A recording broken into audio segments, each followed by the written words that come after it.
श्री कृष्ण जी कहते हैं, आज हम उस अध्याय में प्रवेश कर रहे हैं जिसे स्वयं भगवान श्री कृष्ण ने कहा, यह ज्ञान सभी ज्ञानों का राजा है। यह केवल शास्त्र नहीं, यह हृदय का विज्ञान है।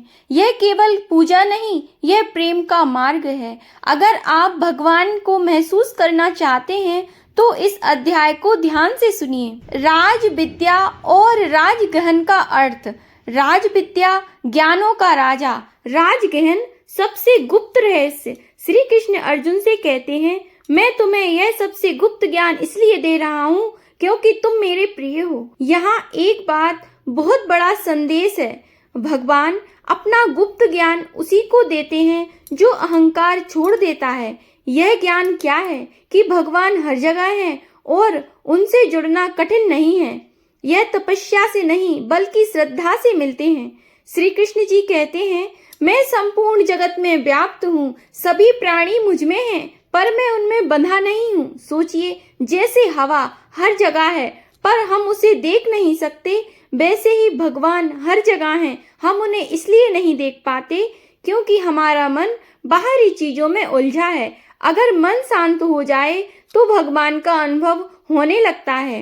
अकेलापन एक भ्रम है, भगवान हर क्षण हमारे साथ हैं। इस अध्याय का सबसे प्रसिद्ध भाव, यदि कोई मुझे प्रेम से पत्ता, फूल, फल या जल अर्पित करता है तो मैं उसे स्वीकार करता हूँ। ध्यान दीजिए, भगवान ने धन, सोना, महल की बात नहीं की, उन्होंने केवल प्रेम की बात की। इसका मतलब भगवान को दिखावा नहीं चाहिए, उन्हें सच्चा प्रेम चाहिए, सच्चा मन चाहिए। यदि आप रसोई में काम करते हैं और मन में कहते हैं, हे भगवान यह आपके लिए है, तो वही कर्म पूजा बन जाता है। पापी भी भगवान को पा सकते हैं। यह अध्याय आशा का दीपक है। श्री कृष्ण कहते हैं, यदि कोई अत्यंत पापी भी है, मेरा सच्चे मन से स्मरण करे तो वह साधु बन जाता है। मतलब अतीत चाहे जैसा भी हो, भविष्य बदल सकता है।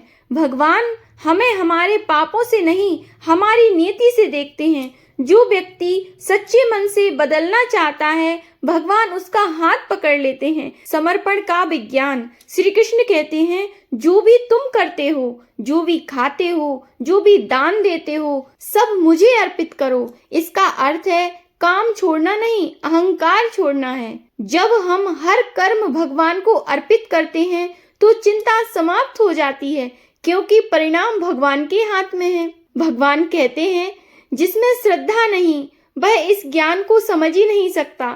श्रद्धा का मतलब अंधविश्वास नहीं है बल्कि विश्वास का अनुभव करना ही श्रद्धा है।